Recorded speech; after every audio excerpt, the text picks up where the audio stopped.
ಎಲ್ಲರಿಗೂ ನಮಸ್ಕಾರ. ನೂಡಲ್ಸ್ ಮಾಡೋದಕ್ಕೆ ಅಂತೇಳಿ ನಾನಿಲ್ಲಿ ಒಗ್ಗರಣೆ ನೂಡಲ್ಸ್ ಮಾಡ್ತಾಯಿದ್ದೀನಿ. ಬಿಸಿನೀರಲ್ಲಿ ನೂಡಲ್ಸ್ ಮಾಡ್ತಾಯಿಲ್ಲ. ನೂಡಲ್ಸ್ ಮಾಡೋದಕ್ಕೆ ಒಂದು ಈರುಳ್ಳಿ ಹೆಚ್ಚಿಟ್ಕೊಂಡಿದ್ದೀನಿ ಚಿಕ್ಕದಾಗಿ, ಸ್ವಲ್ಪ ಟೊಮೆಟೊ, ಉಪ್ಪು, ಖಾರ ಮತ್ತು ನೂಡಲ್ಸು ಮತ್ತು ನೂಡಲ್ಸ್ ಮಸಾಲ ತೊಗೊಂಡಿದ್ದೀನಿ. ಒಗ್ಗರಣೆ ಮಾಡೋದ್ರಿಂದ ಸ್ವಲ್ಪ ಟೇಸ್ಟ್ ಚೆನ್ನಾಗಿ ಬರುತ್ತೆ ಅಂತೇಳಿ ಹಾಗೆ ತಿನ್ನೋದಕ್ಕಿಂತ. ಅದಕ್ಕೆ ನಾನಿಲ್ಲಿ ಒಂದು ಚಿಕ್ಕ ಪಾತ್ರೆ ಇಟ್ಕೊಂಡಿದ್ದೀನಿ. ಪಾತ್ರೆ ಕಾಯೋದಕ್ಕೆ ಇಟ್ಟಿದ್ದೀನಿ. ಅದರಲ್ಲಿ ಸ್ವಲ್ಪ ನೀರಿದೆ, ಅದೆಲ್ಲ ಆವಿ ಆಗಲಿ. ಇದಕ್ಕೇನೆ ನಾನು ಒಂದು ಸ್ಪೂನಷ್ಟು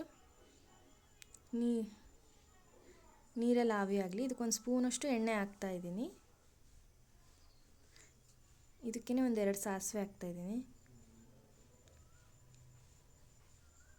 ಸಾಸಿವೆ ಸಿಡಿದ ನಂತರ ಇದಕ್ಕೇ ಈರುಳ್ಳಿ ಹಾಕ್ತಾಯಿದ್ದೀನಿ. ಈರುಳ್ಳಿ ಚೆನ್ನಾಗಿ ಬಾಡಿಸ್ಕೊಳ್ಳಿ. ಇದಾದ ನಂತರ ಸ್ವಲ್ಪ ಕೆಂಪಗೆ ಹುರ್ಕೊಳ್ಳಿ. ಇದಾದ ನಂತರ ಸ್ವಲ್ಪ ಟೊಮೆಟೊ ಸೇರಿಸ್ಕೊಳ್ಳಿ. ಅದನ್ನು ಸ್ವಲ್ಪ ಚೆನ್ನಾಗಿ ಹುರ್ಕೊಳ್ಳಿ. ನೀವು ಬೇಕಿದ್ರೆ ತರಕಾರಿನೂ ಆ್ಯಡ್ ಮಾಡ್ಕೋಬೋದು. ಉಪ್ಪು ಖಾರ ಹಾಕ್ಕೊಳ್ಳಿ ನಂತರ ಸ್ವಲ್ಪ ಟೇಸ್ಟಿಗೆ. ನೀವು ಬೇಕಿದ್ರೆ ಕ್ಯಾರೆಟು, ಬೀನ್ಸು, ಆಲೂಗಡ್ಡೆ, ನಿಮ್ಮ ಮನೇಲಿ ಏನು ತರಕಾರಿ ಇರುತ್ತೆ ಅದನ್ನ ಹಾಕ್ಕೋಬೋದು. ಬಟಾಣಿ ಕಾಳು ಈ ರೀತಿ ಹಾಕ್ಕೊಂಡು ನೀವು ಫ್ರೈ ಮಾಡ್ಕೋಬೋದು. ಬೇಯಿಸ್ಕೊಂಡು ಆಮೇಲೆ ನೂಡಲ್ಸ್ ಹಾಕ್ಕೊಂಡು ತಿನ್ಬೋದು, ಚೆನ್ನಾಗಿರುತ್ತೆ.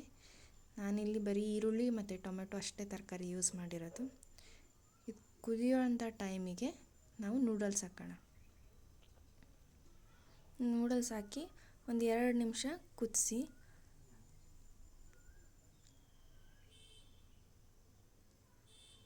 ಈಗ ಇದಕ್ಕೇ ಮಸಾಲ ಏನಿರುತ್ತಲ್ಲ ಅವ್ರು ಕೊಟ್ಟಿರ್ತಾರಲ್ಲ ಅದನ್ನೇ ಹಾಕ್ತಾಯಿದ್ದೀನಿ. ಹಾಕಿ ಚೆನ್ನಾಗಿ ಒಂದು 5 ನಿಮಿಷ ಕುದಿಸಿ. ಚೆನ್ನಾಗಿ ಬೆಂದಿದೆ ನೋಡ್ಬೋದು. ನೂಡಲ್ಸ್ ಚೆನ್ನಾಗಿ ರೆಡಿಯಾಗಿದೆ.